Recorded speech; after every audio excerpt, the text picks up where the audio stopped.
I was the odd one out in the women's prison. When everyone took a break, they lit up a cigarette. I went straight into training. Every time it was my turn to cook porridge, I used it to build my arms. Even in heavy rain, I still finished my 5-mile run. I didn't do it for discipline. I didn't do it to escape. I did it because something was stuck in my chest. It pressed against my ribs, and I couldn't swallow it down. Not long ago, my husband vanished. The scene was covered in signs of a struggle, and a sharp tool was left behind. The police found a huge insurance policy, and I was the beneficiary. I couldn't explain anything, and I was sentenced. Before prison, I left my son with my best friend and handed her the payout so she could take care of him. But soon after, she disappeared too.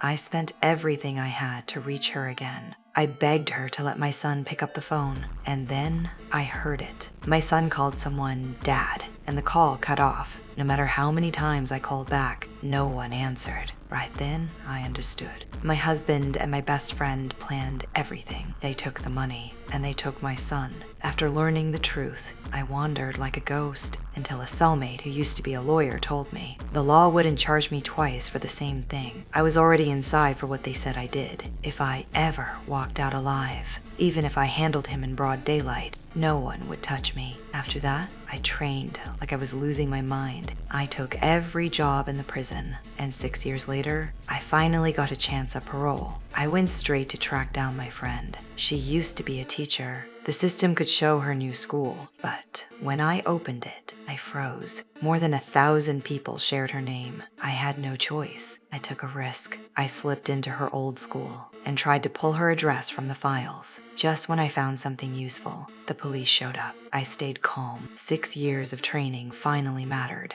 I dropped from the second floor, cleared the wire fence, and sprinted toward the beach. But in the end, I was outnumbered, and they caught me on the ride back. I tried to tell the officer I was framed. He brushed me off, locked me in the car, and sipped his coffee. He didn't even notice. He left the keys in the ignition. I stared at the cuffs, then at the water pipe beside me, and slammed the gas. The cuffs didn't even spark. They stayed solid. I reversed and hit again, still solid, but the door handle loosened. I tried to pull the cuffs free. Then the officer rushed back. Panic hit me, and I drove straight into the sea. He panicked too, jumped in and freed the cuffs. But he didn't expect this. I took his gun to swim back to shore. Then I caught a ride and kept moving on my road to payback.